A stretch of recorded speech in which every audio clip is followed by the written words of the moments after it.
Hey, Skip, you got the sniffles over there, Skip? Oh, you know, Shannon bailed on him. Did he? Oh yeah. Did he? Oh yeah.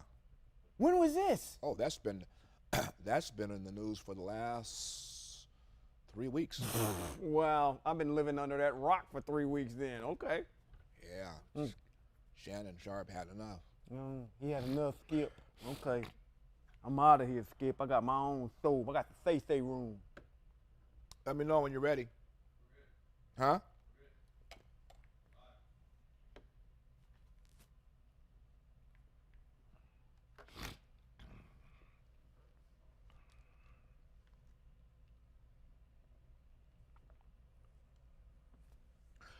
This is Rabbi Robert B. Holman Jr. and Sean Appleton. And this is Hebrews in Exile.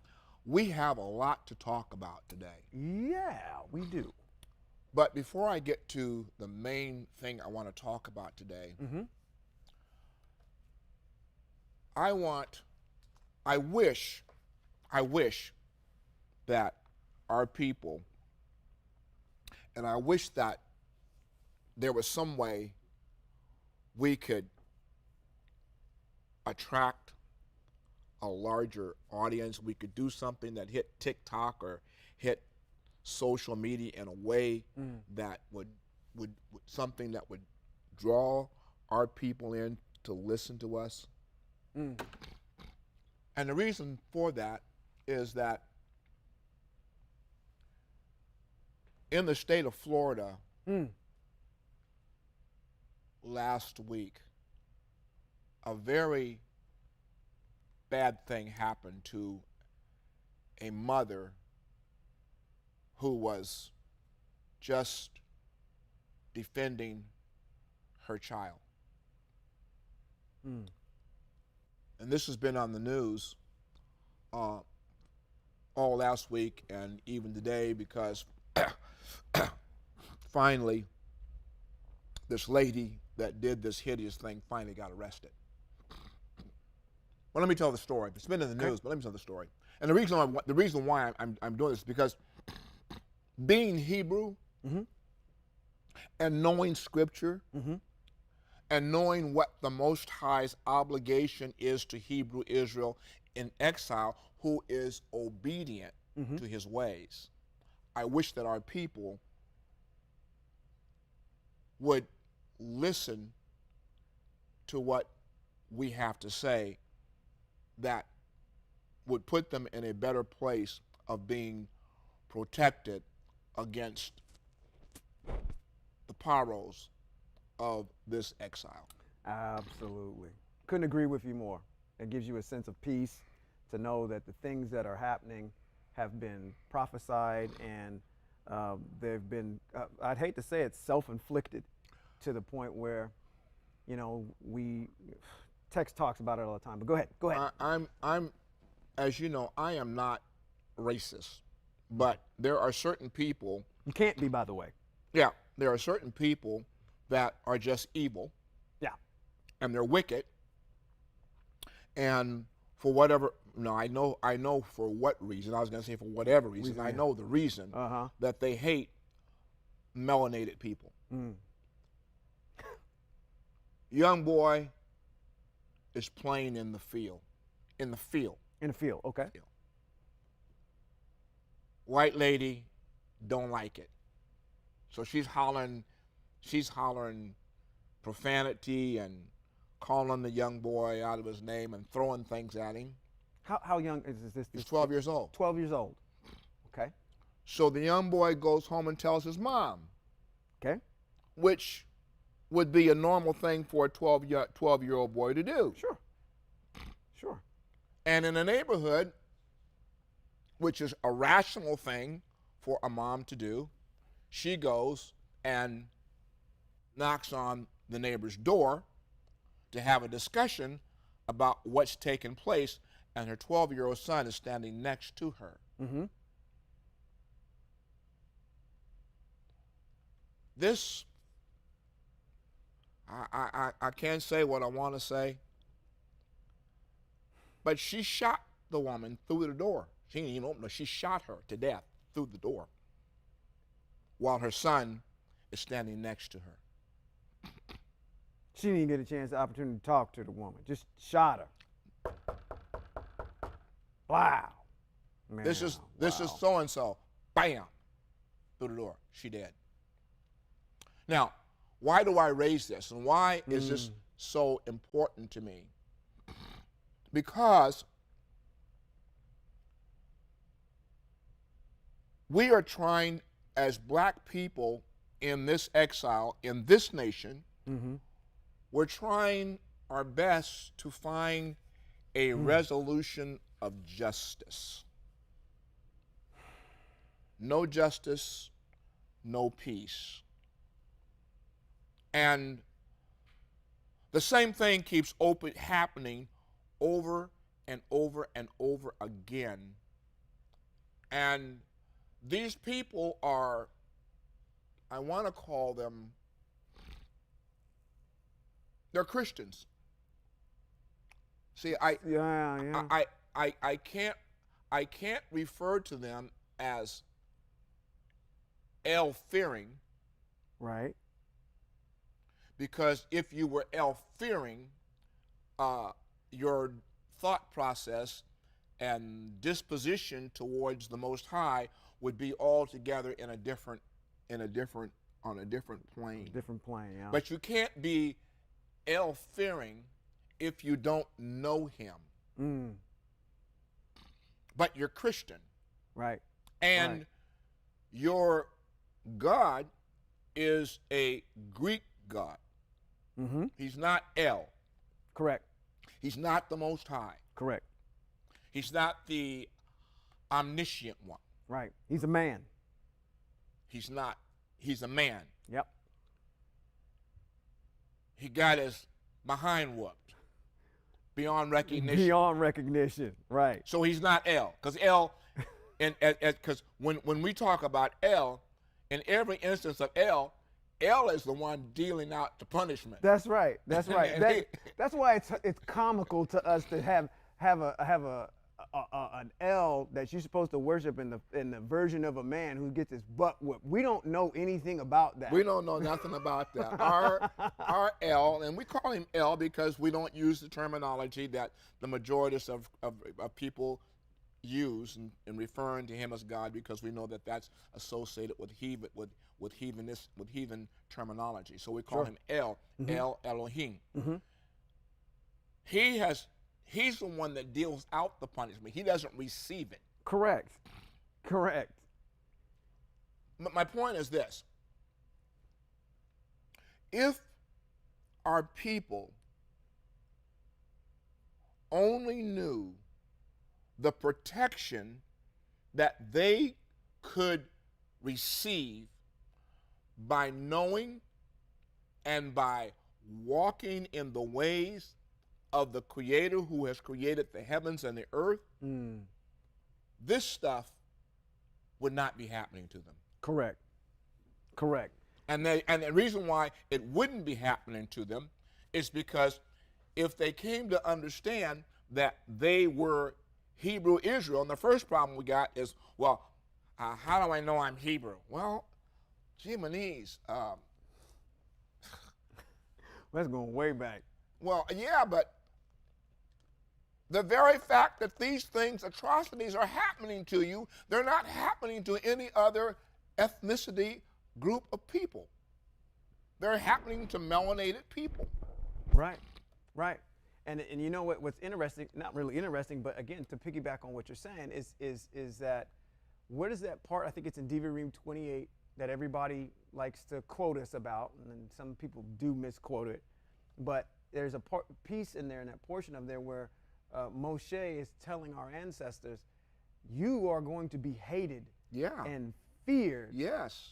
Not a fear from a standpoint of they're afraid of you, but it's like this detestable thing that people are not going to like you wherever you are. Wherever you are, they're not going to like you. You are going to be a laughing hated. stock. Yeah, you're going to be hated, and you're going to be a laughing stock wherever you go. And that's in our text.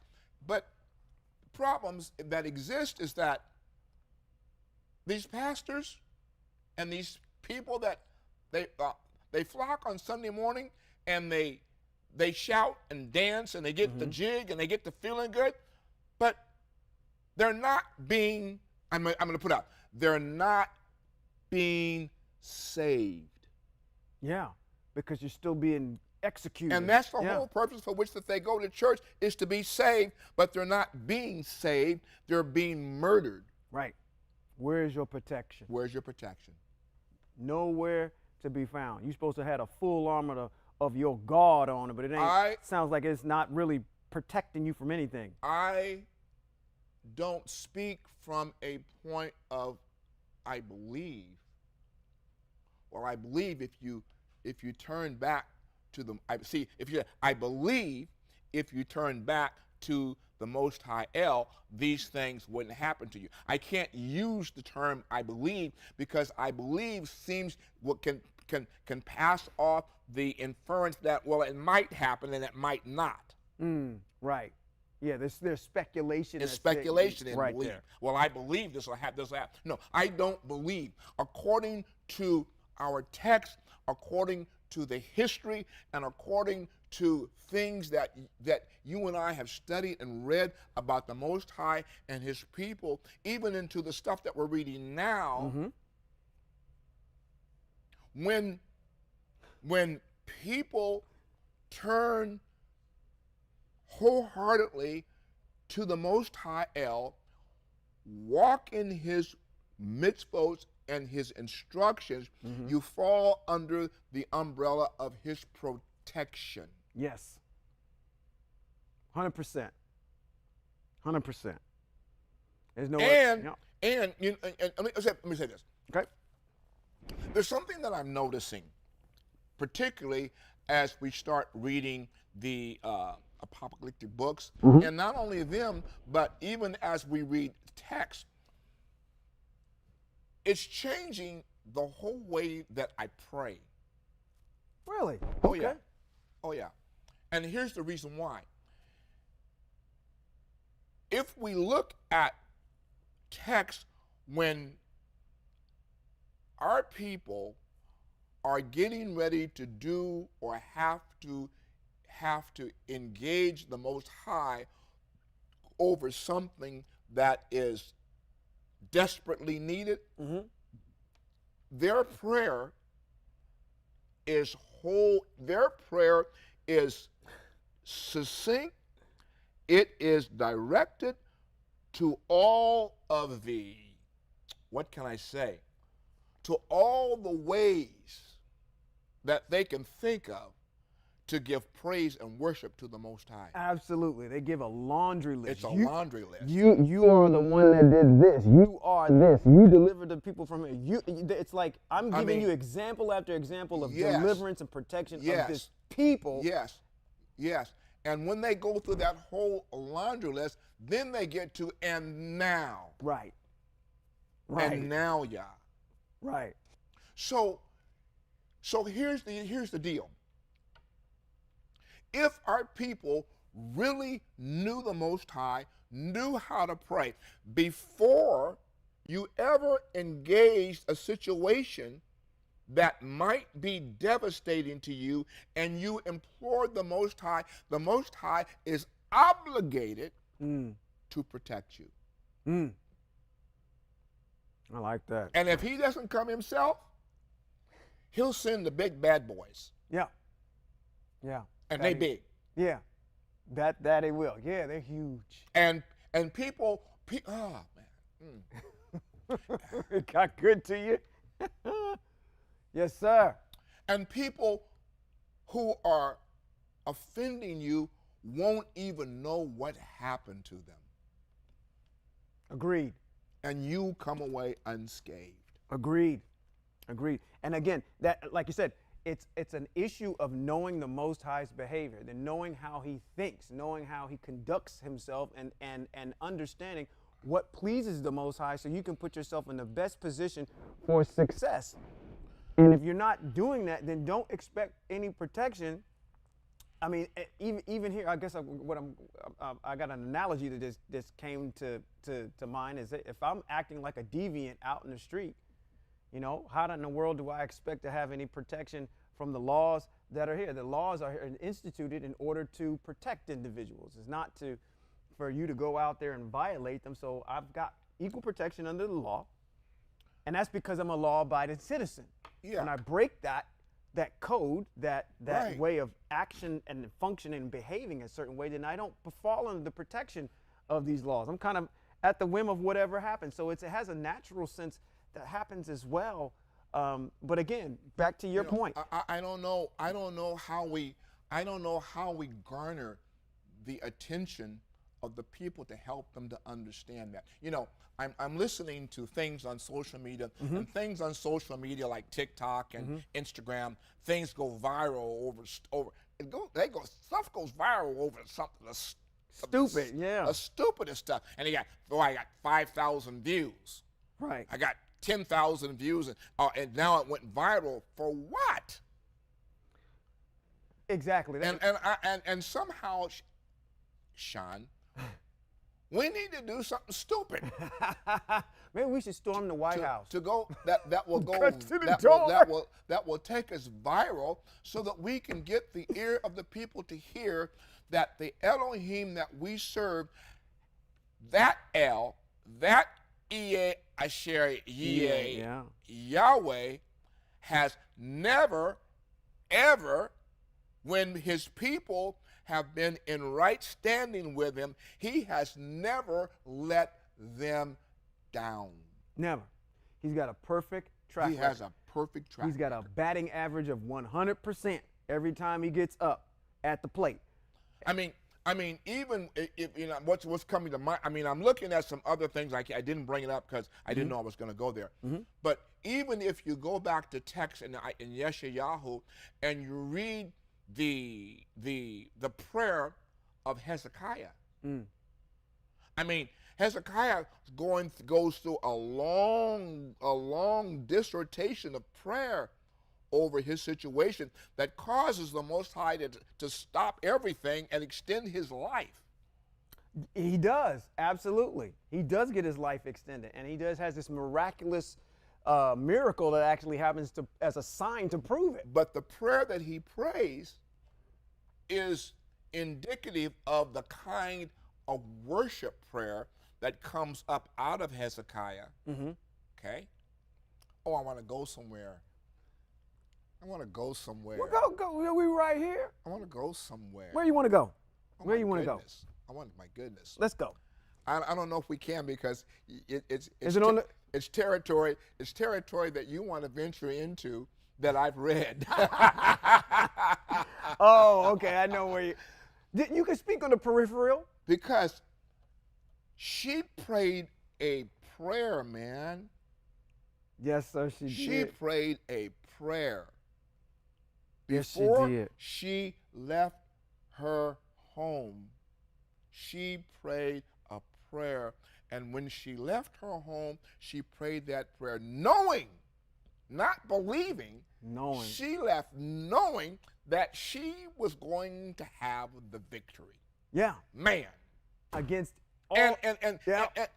And she's not the only one. My point being is that you have to see, people think that honoring the mitzvot and the teachings of the Most High is antiquated, been a done way, didn't bring us to the goal. Listen,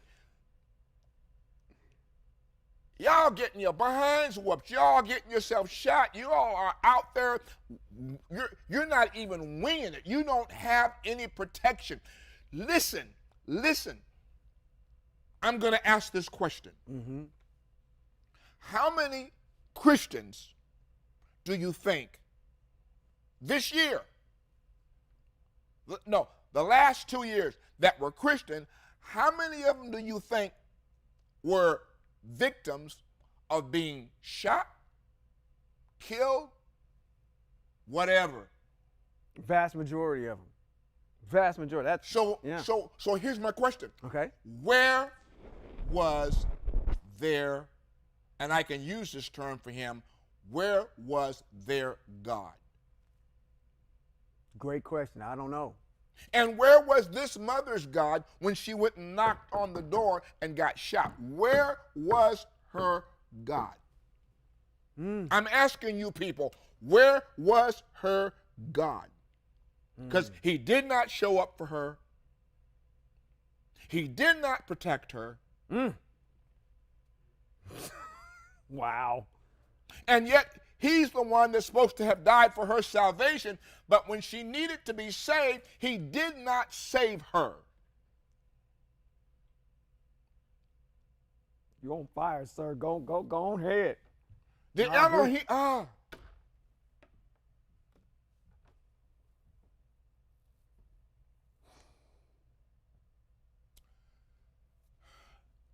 the Elohim of Abraham, Yitzchak, and Yaakov.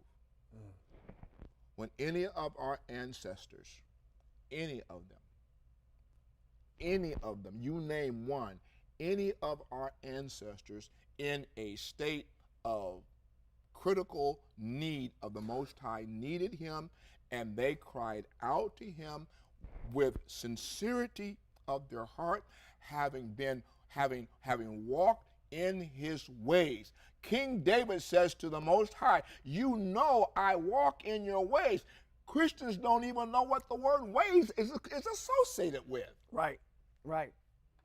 Yeah, because they've done away with all of it. I walked in your ways. And then he says, therefore, because you know I walked in your ways, therefore you, are responsible to hear my prayer and act. You know, as you're speaking about all this, it's kind of, I'm thinking back here. We've had example after example after example after example. You've lived as an octogenarian through some of the worst times, 70s and 60s, where a lot of this stuff was happening at a probably, do you think it was happening more rampantly then than it is now, or it's just as bad? Because where I'm going with this is that when they showed up to burn them crosses on your front porch back in the day when they was hunting you down, they did it in the name of the God that you praying to. So why would you think that the God that they're praying to is going to protect you? See, the difference is the 60s and 70s did not have the social media outlet that we have now, but it was just as bad. Just as bad? Okay. It was just as bad. Anyway. Yeah. It's a sad commentary because we continue. That's kind of our plight, is to reach out to our people to get them to understand. But I'm going to say something to you that you said to me last week. And when you said it, you said, as soon as I heard the Most High say this to me, I just rolled over and went to sleep. If they ain't listening to the Most High, then what do you think? Why do you think they're going to listen to us? Yeah, he told me, because I was concerned. Good. I'm praying that I'm going, Most High, you know that beyond a reasonable doubt, the things that Sean and I are teaching and saying over the airways and social media platforms that we teach to on Wednesday and on Shabbat, you know that this word is your word. We're not spiritualizing it. Nope. We're not adding to it. We're not taking away from it. Nope. We're saying exactly what you said. We're speaking just like the prophets spoke. And I'm concerned that they're not hearing us. Most High said to me it's kind of comical. He said, why should they hear you? Yeah. They don't listen to me. Right. I'm the creator of all things. Now, let's look at something real quick. Sure. Real quick. If we go into Bereshit chapter... Come on, let's get it. That's fine. We got to get to Noach. We got to get to know. Oh, remember 14. That's where we are. We're gonna go there. We got to go to Noach. Okay. And the flood. Okay, so let's go somewhere around here. It might be it's got to be in 11. 11. Because 10 is the genealogy. 10. So okay, that's right. It's got to be after the genealogy. Let's start here. Go. Where are we going with Noah? Well, we want to deal with the flood. Okay. Oh yeah, that's way too early. Yeah, Where I'm at. Yeah, we got to go to the flood. And the reason why I want to go to the flood, because there is a narrative in Yasher. I think it's in Yasher. Let me see. While you're getting that. Yasher.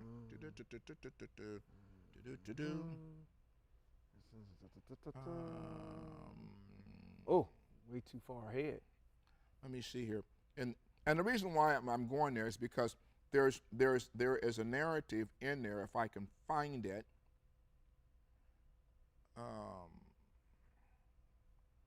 That supports this whole idea of people not listening to the Most High El. Oh, okay. That's back here. Okay. We close. We're in 9. Huh?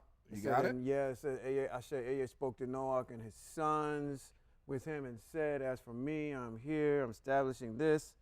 This is where, okay, it says, I will establish my covenant with you and never again will be found to be destroyed by the waters. Okay, so this is where he's telling him what he's going to do.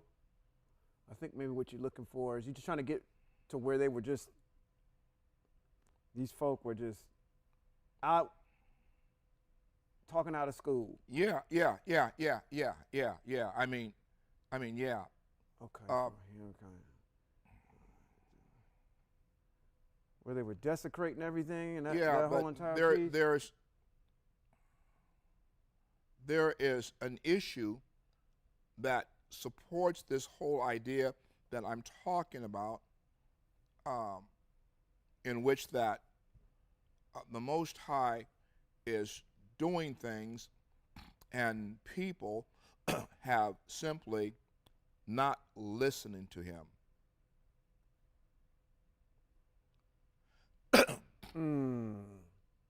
I appreciate all y'all staying with us. We're trying to find this piece for you because that's what we're about. We really want to try to back up everything we say. Well, there's the flood. Then I myself will bring the flood of water over the earth to destroy from under the heavens every living. That's in chapter 6, yeah. Verse number 17. Let's start there. Okay, let's go. Let's start there. All right. I really want to go somewhere else, but we're exhausting our time right here. Okay.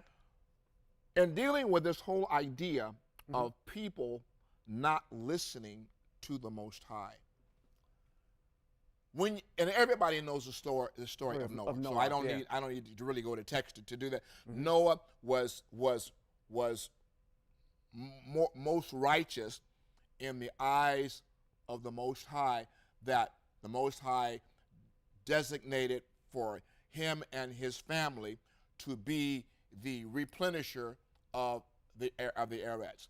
So now we look, it says in 6, then I myself will bring the flood of water over the earth to destroy from under heaven every living thing that breathes.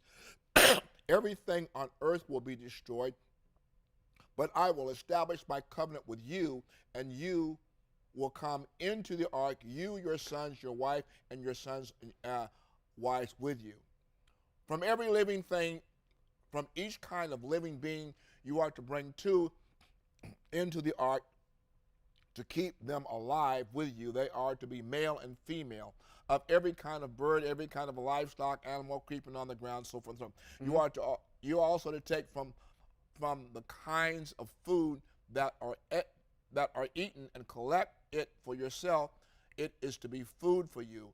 And this is what Noah did. He did all that Yahweh ordered him to do.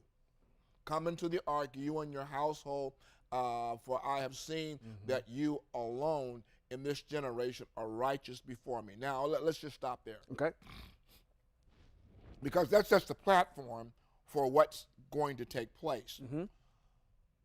The Most High has prescribed to Noah to preach for 120 years.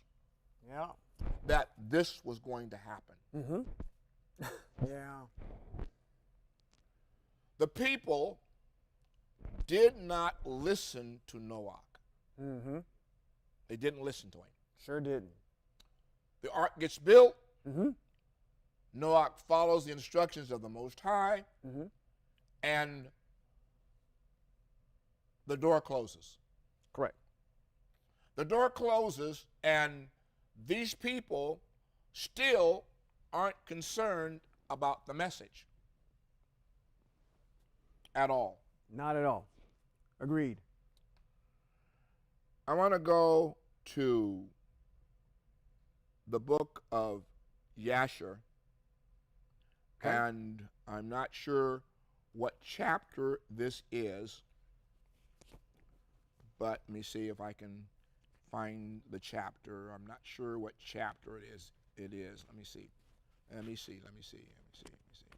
Chapter 6.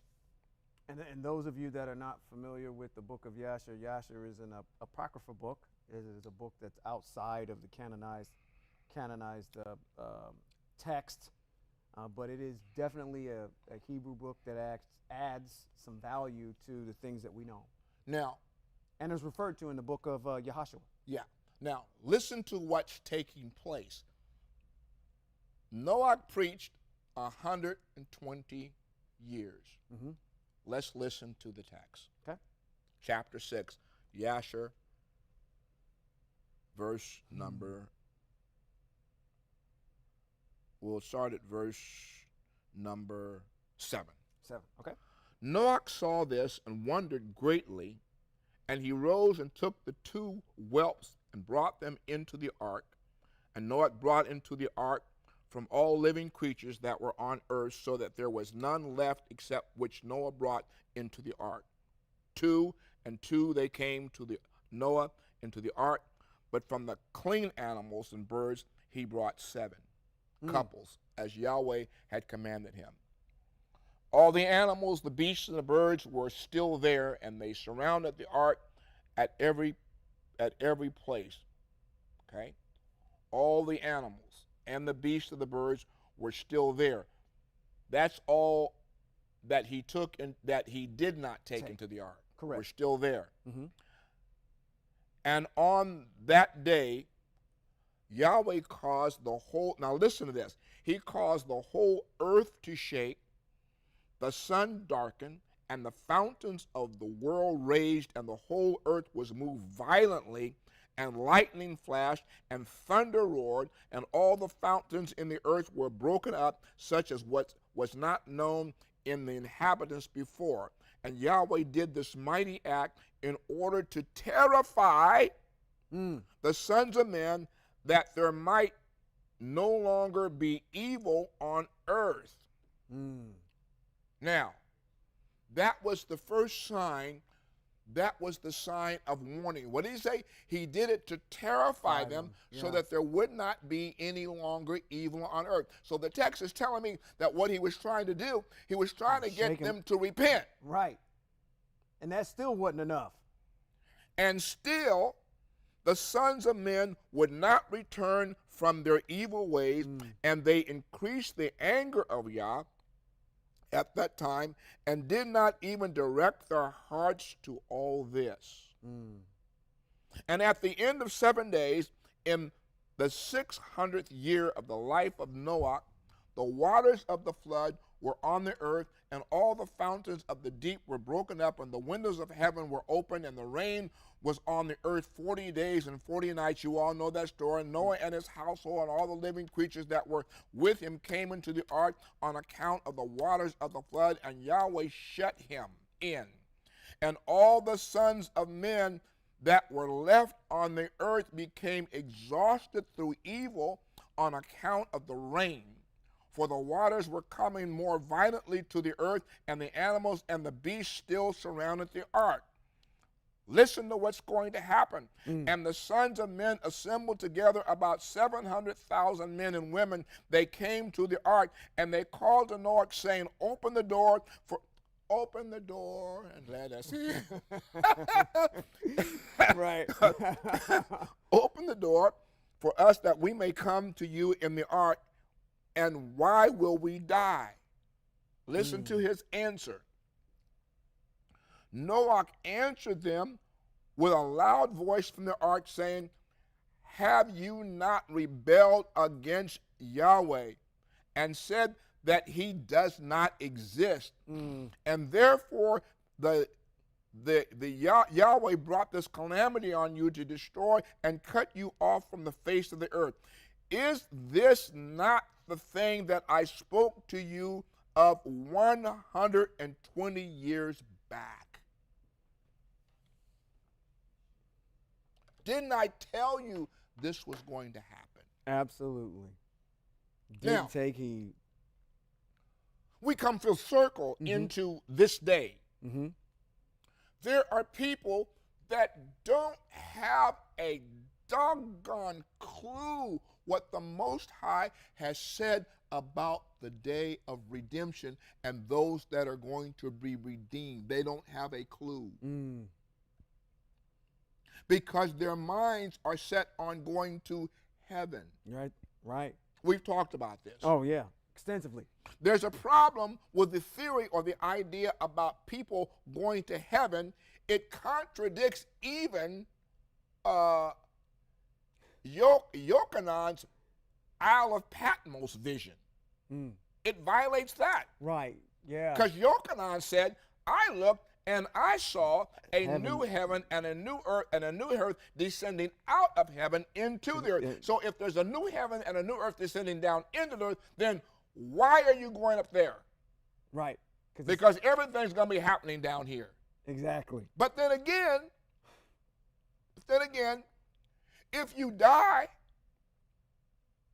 and we always, you go to funeral, and oh, my loved ones are in heaven, but then you come back, but those who are dead in Christ shall rise first, and we who remain. Well, wait a minute, I thought you was already there. How That's now? right. Where are you? Is you is, or is you ain't? Yeah, and you referring to Thessalonians. That's in there. I think it's Thessalonians 4 is where that's at. So I'm coming to this idea here that even as we speak, the prophets, every last one of them, testified about the demise of Hebrew Israel and their diaspora out of the land of Jerusalem. Yep. Every last one of them. To the point of loss of just weeping and I want to say weeping and gnashing of teeth, but these individuals were very much inundated with the preservation of a people, and to see them to turn a blind eye to the Most High, just willy-nilly and just following after other gods. It's something very, very cathartic for them, but they felt very emotionally attached to that issue. And the Most High, now listen to what the Most High did. This is beautiful. This is, wow. What I'm getting ready to do now, and what I'm getting ready to say now. Is this a seatbelt moment? We got to put the seatbelt on? No, man. Okay. I want you to pick up on this. Okay. Noah preached 120 years to people they didn't listen. Okay. The Most High sent prophet after prophet after prophet to Israel to get them to turn from their wickedness. That means they weren't following his rules, his instructions, or his teachings, or his mitzvah. He calls that wickedness. They would not turn from that. And he said to them exactly what he was going to do. Sure. Watch this now. Okay.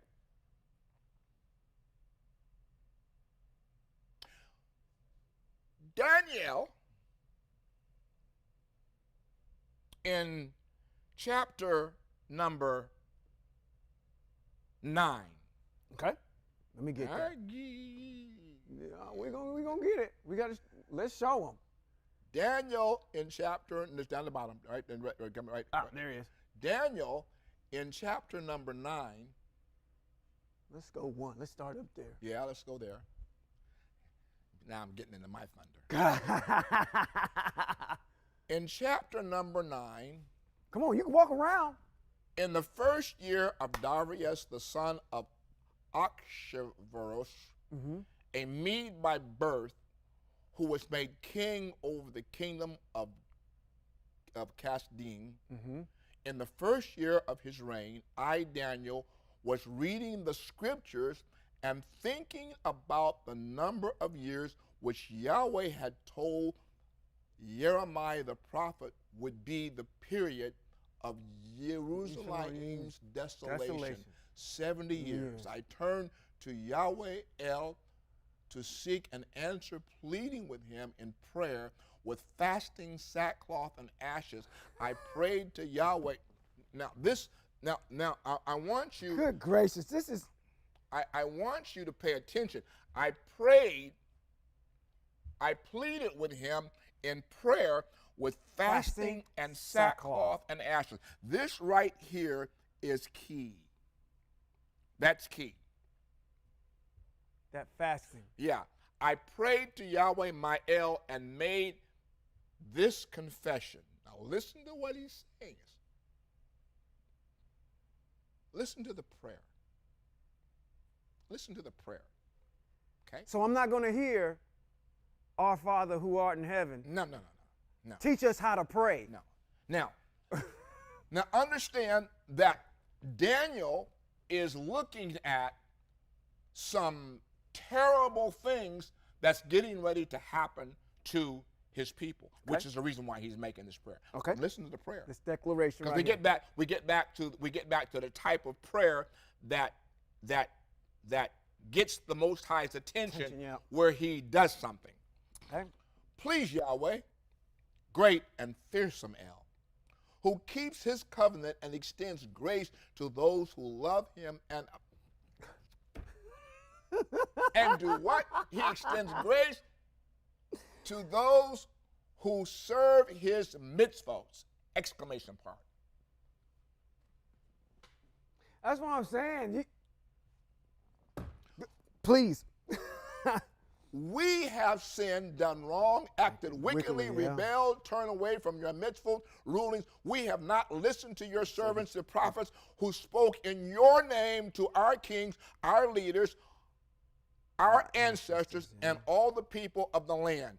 To you, Yahweh, belongs righteousness. But to us today belongs shame, to us the men of Yehuda, the inhabitants of Jerusalem and all of Israel, including those nearby, those far away throughout all the countries where you have driven them, because they have broken faith with you. Yes, Yahweh, shame falls on us, our kings, our leaders, our ancestors, because we sinned against you. It is for Yahweh our El to show compassion and forgiveness, because we rebelled against him. We didn't. Listen, he's praying, man. He's praying. Listen to me, he's praying. That's what I'm saying. Yeah. He's praying. We did not listen to the voice of Yahweh our El so that we could live by his laws, which he presented to us through his servants and prophets. Yes, all Israel flaunted your Torah and turned away, unwilling to listen to your voice. Therefore, here comes the problem. Therefore, the curse, the oath written in the Torah of Moses, your servant, of El, was poured out on us because we sinned against him. He carried out the threats he spoke against us and against our judges and against the judges by his bringing upon us disaster so great that under all heaven nothing has been done like what has been done to Jerusalem, as written in the Torah of Moses, whose whole disaster came upon us. We did not appease Yahweh our El by renouncing our wrongdoing, discerning truth. So Yahweh, watch for the right moment. So Yahweh watched for the right moment to bring this disaster upon us. For Yahweh our El was just in everything he did, yet we didn't listen when he spoke.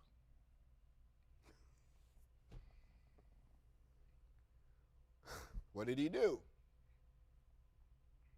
Now, Eye Asher Eye, our El, who brought your people out of the land of Mitzrayim. Here's getting back to that issue that you were saying earlier. What is he doing? He's mentioning all the things that the Most High has done. Yeah, exactly. Brought us out of Egypt with a strong hand. You hear that all the time. Strong hand. Thereby winning renown for yourself, as it is the case today. We sinned. We acted wickedly. Yahweh, in keeping with your justice, peace, allow your anger and fury to be turned away from your city of Yerushalayim, your holy mountain, because it is due to our sins and wrongdoing of our ancestors, that Yerushalayim and your people have become objects of scorn among everyone around us. That's where we are today. Exactly. Therefore, RL, listen to the prayer and pleading of your servant, and cause your face to shine on your desolated sanctuary for your own sake. May El turn your ear and hear. Open your eyes and see how desolated we are, as well as the city which bears your name. For we plead with you, not because of our own righteousness, but because of your compassion. He's praying. This is still a prayer, man. Right. Yahweh, hear. Yahweh, forgive. Yahweh, pay attention. Don't delay action for your own sake, my El, because your city and your people bear your name. While speaking, here it comes. While he's speaking and praying, confessing my own sin and the sin of my people Israel, and pleading before Yahweh, my El, for the holy mountain of El. Yes, while I was speaking in prayer, the man, Gabriel, whom I had seen in the vision at the beginning, swooped down on me in full flight, and about that time of the evening sacrifice, and explained things to me. He said, I have come now, Daniel, to enable you to understand the vision clearly. Now, why am I pointing all that out? I'm pointing all that out because the vision between chapter 9, chapter 10, chapter 11 and chapter 12 define all the nations that are going to bring the devastation upon Hebrew Israel because they did wickedly, and they would not listen to the prophets, and they would not listen to the admonishments of the Most High. Now, this man has to pray on their behalf that the Most High will show compassion. We get back to Noah. Noah said, hey, I told you all for 120 years this was going to happen. Now here you come. Yeah, trying to beat the dough down. Here we are in this diaspora, and we're in this diaspora on the basis of what's going to take place in Daniel chapter number 11. Now, we ain't going to go there. No. You said something that sparked my interest in something else. We probably won't go. Go ahead. Now, my point is this. The Most High told Daniel in this vision all of the nations that were going to come against Israel, of which one of them was the king of the north, which happens to be Nebuchadnezzar. That's right. Now, let's talk about him. Oh, King Nebuchadnezzar. Let's talk about him. Yeah. Wow. We're going to talk about him? Okay, let's talk about him. Okay, let's talk about King Nebuchadnezzar. Let's talk about King Nebuchadnezzar. Because, and the reason why we got to talk about King Nebuchadnezzar is because we have a problem. Let's go back what did I say, Daniel? No, in Isaiah 14. chapter 9 through 12? through 12. Yeah. Yeah. But we need to get somewhere right here. And we need to get down to verse number 11.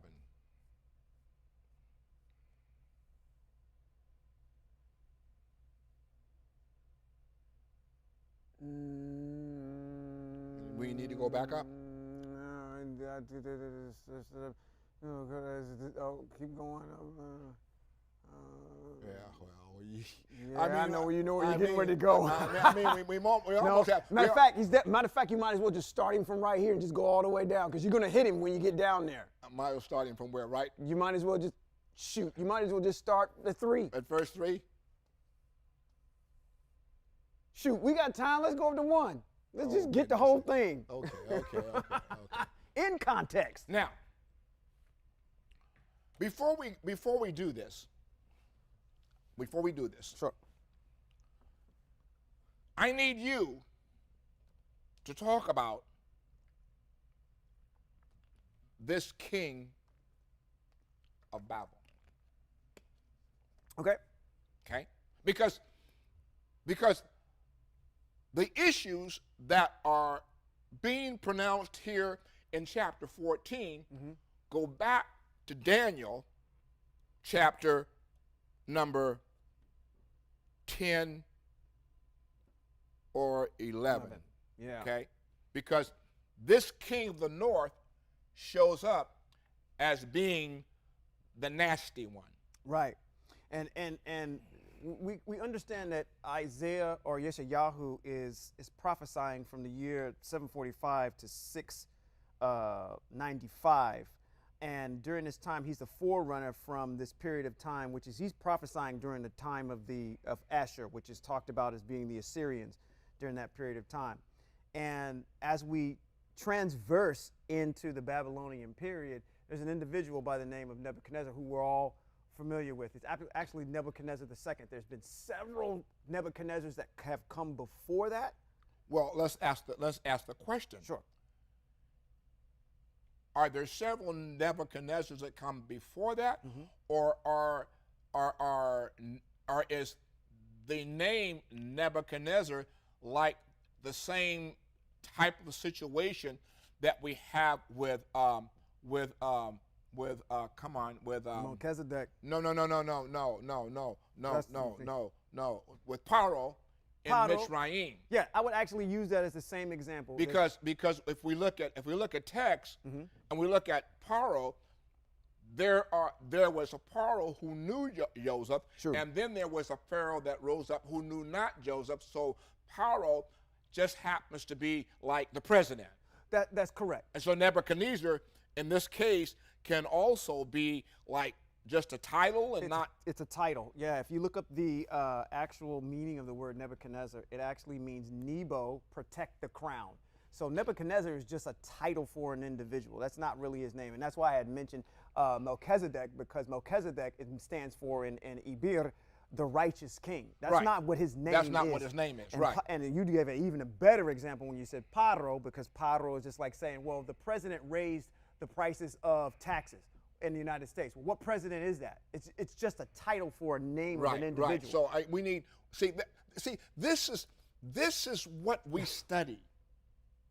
See, this is what we're talking about, Sean, is nothing that you're going to learn in any Christian seminary. They're not going to teach you this. They're not going to teach it to you because I can't use that word. Right.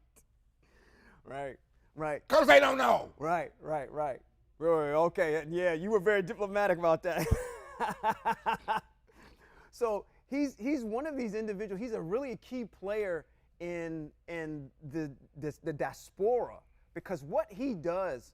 And again, if we're to take a look at history, you can go look this up on Wikipedia if you need to.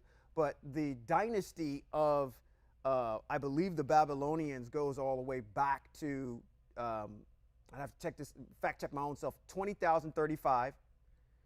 which extends all the way down to the end of the Babylonian period or the Syrian period, which is in 609. I know that's getting kind of nerdy, but the point here Well, is but the time frames are critical Yeah. to understand the period of times that we're talking about, to understand this king.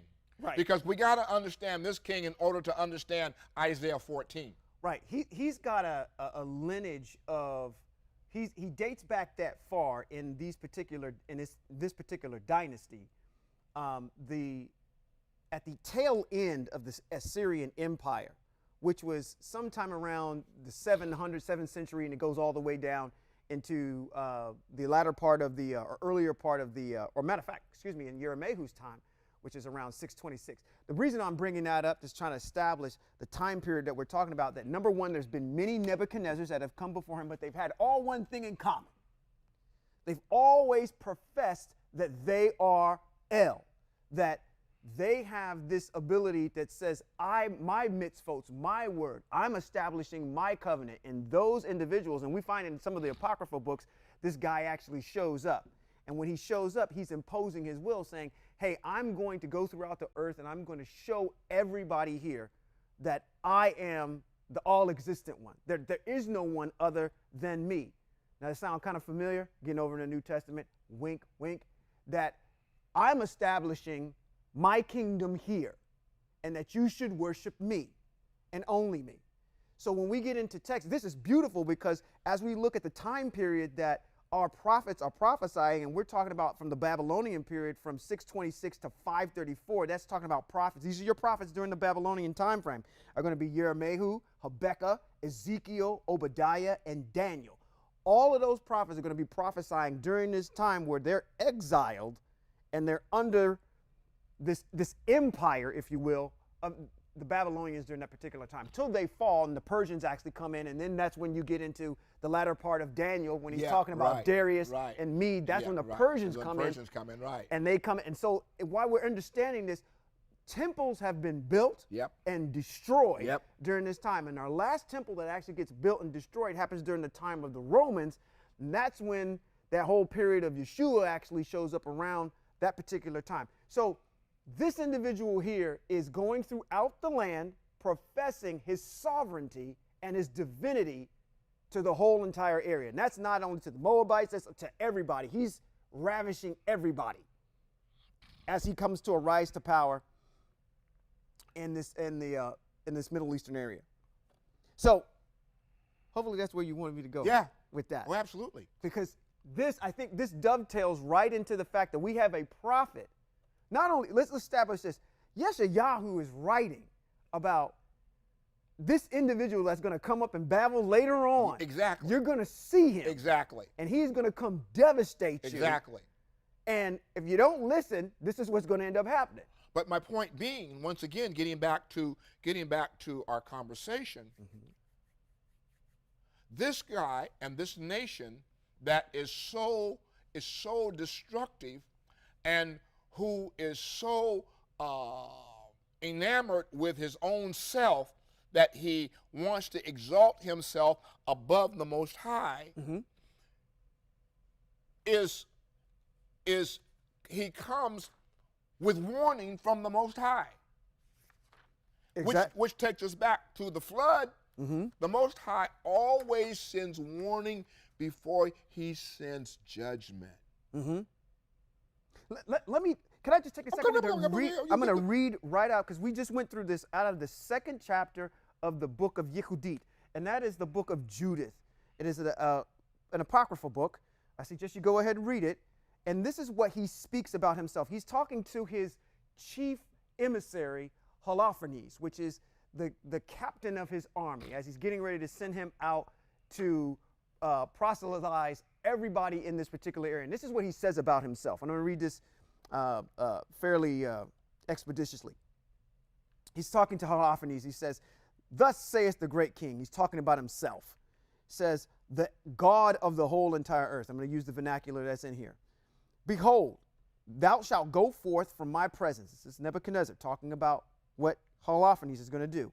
"And take with you men that you trust in their own strength, of footmen 120,000, and the number of horses with their riders 12,000. And you shall go against all the west country, because they have disobeyed my commandment.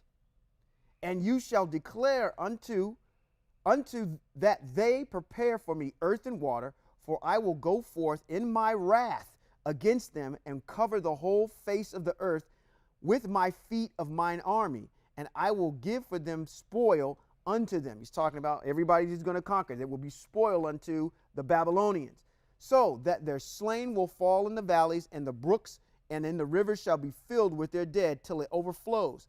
And I will lead them captives to the utmost parts of the earth. Now, Moshe the goat's talking about some of this stuff already. Exactly. He says, therefore, you shall go forth and take beforehand for me all of their coasts, and if they will yield themselves unto you, you shall reserve them for me until the day of their punishment. But concerning them that rebel, let not your eye spare them, but put them to slaughter, and I will spoil them whosoever you go. For I will live, and by the power of my kingdom, whatsoever I have spoken, that will I do by my hand, and take heed that you transgress none of these commandments of your God. He's talking about himself. I am God, Nebuchadnezzar. Don't transgress any of my commandments, but accomplish them fully as I have commanded you, and defer not to do them. I'm reading that so you can get a sense of the arrogance of this individual, saying that he's going to go out and conquer our ancestors because they haven't heeded to his command. Now, with that being put in place, let's listen to the prophet Yeshayahu. Okay. 14. Because Yeshayahu in chapter number 14 is talking about that guy. Right. That guy. And only this guy. And only this guy. He's not talking about the devil. He's talking about that guy. Right. Let's listen to it. Hold on, spoiler alert, we're getting ready to debunk something, so y'all need to be listening. Stay with us, stay with us, stay with us. Because all of what I'm talking about tonight ties into the opening conversation that I had about the woman who got shot in Florida. Okay, this all ties in. Okay. For Yahweh will have compassion on Yaakov. He will once again choose Israel and resettle them in their own land. Remember, he's going to resettle us where? Land. Where foreigners will join them. Okay, now your purple and gold people don't believe that.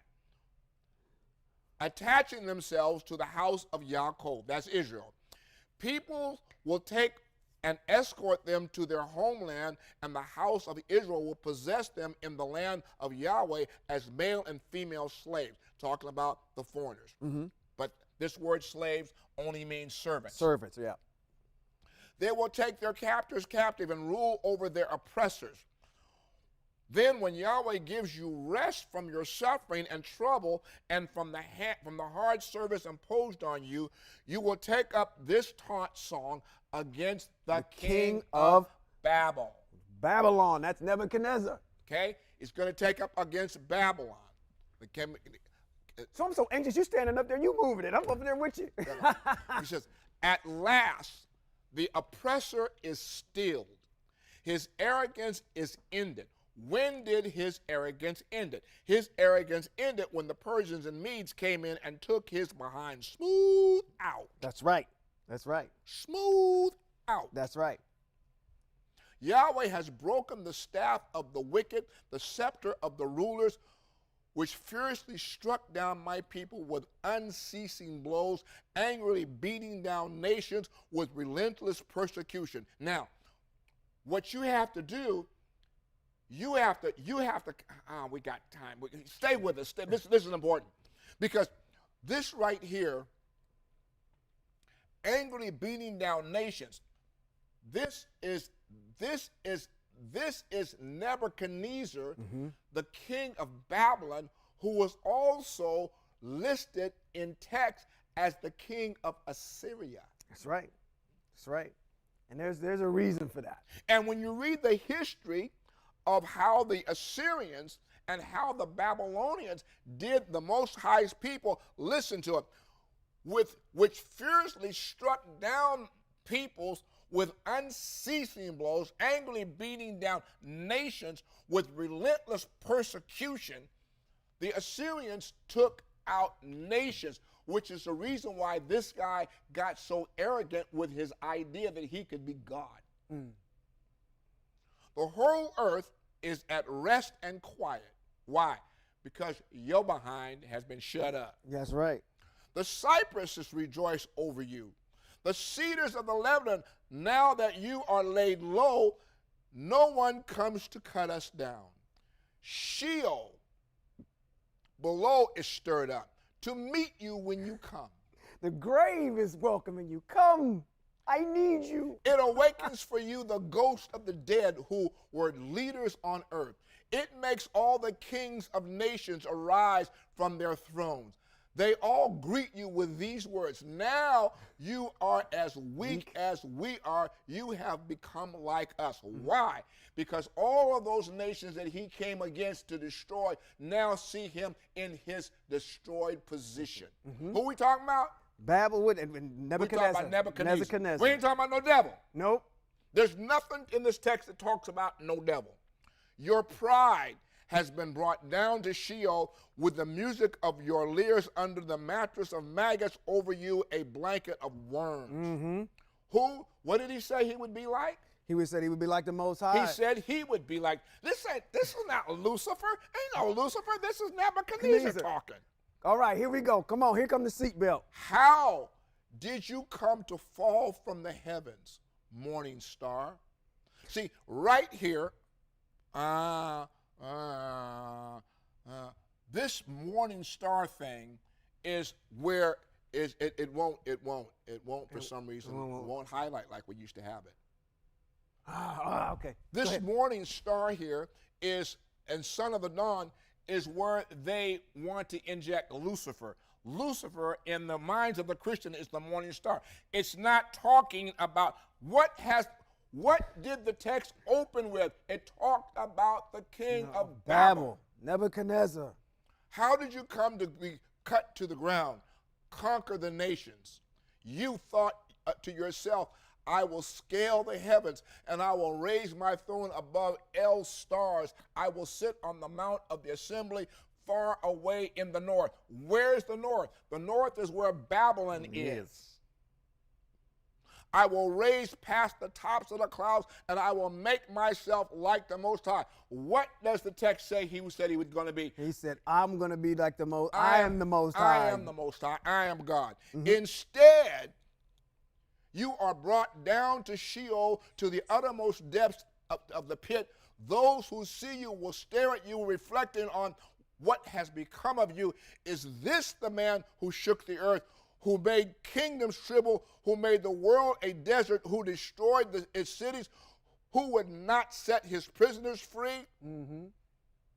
Hey, I'm going to stop it. I'm going to stop it there, I think. All other kings of the nations, all of them lie in glory, each in his tomb. But you are discarded, unburied, like a loathed branch, clothed like the slain who were pierced by the sword. Oh, there, see. Now, he's even telling you, promising how he's going to die. Then fall to the stones inside the pit like a corpse to be trampled underfoot. You will not be joined with those kings in the grave, because you destroyed your own land. You have brought death to your own people. The descendants of evildoers will be utterly forgotten. Get ready to slaughter his sons for the iniquity of their fathers, so they won't arise, take over the earth, and cover the world with their cities. I'm going to stop it there. No. Oh, okay, no. Come on. Yeah. I will arise against them, says Yahweh of hosts, Sabaoth. I will cut off who? Babel. He didn't say I'm going to cut off Lucifer. He said I'm going to cut off Babel, name and remnant, the offshoot and offspring, says Yahweh. I will make it a haunt for the hedgehogs, and it will become a swampy waste. I will sweep it with the broom of destruction, says Yahweh Sabaoth. And he signs it at the end. I know you did. Siri said, I did not understand that. And you know what? There's a whole lot of people that are not going to understand it either. Just what we said tonight. Yeah, that's going to go. Now, that, my brother, is the context of the king of Babel. Yeah. It's not Lucifer. Right. Ain't no Lucifer. You can't find Lucifer in our text. Right. There's no Lucifer in the Hebrew text. There's no Lucifer in the Hebrew text. Well, he ain't in the garden. He ain't nowhere. What about the serpent in the garden? I'm not even going to go there. I'm not even going to go there. I don't have time to go there. Right. No. Do you people understand, as we close tonight, that the significant importance of your existence, Hebrew people, melanated people, your existence in this diaspora is contingent upon your repenting. I'm not going to use the word teshuvah. I'm going to use language you understand. Repenting, understanding that the mitzvot and teachings of the Most High, which is his ways, are your protection moving forward in this exile. If you don't want to get, can't say that. If you want to live and not die, then by devious hands of wicked people, then you need the protection of the Most High El. Let me put it to you really succinctly. You need to be saved by the power of the one who created you, and not by somebody who said to you, I've heard it said, but I say. That person does not have the power to save you from the disasters that are coming up on you every doggone day. Doesn't have it. Doesn't have it. But the Elohim that I serve, who's written in our text, whose name is Yahweh, says, my eyes are always upon Israel. Yep. And absolutely. Getting back to the point, Yahweh, the Elohim of Yitzchak, Abraham, Yitzchak, and Yaakov, Abraham, Isaac, and Jacob, and the Hebrew nation has never lost a battle. Not one. Not an air raid. I need a fire extinguisher to hose you off. You on fire over there. I wish that there was some way that our people could hear and understand what we're saying, because our people are so enamored with a demigod, which is idolatrous in the eyes of the Most High. And as long as you worship that idol man, you're never, ever going to see salvation in this land. And there will be no justice. And no peace. And there will be no peace. Beautiful. Well, this has been Rabbi Robert B. Holman Jr. and Sean Appleton. And this has been Hebrews in Exile. Shalom.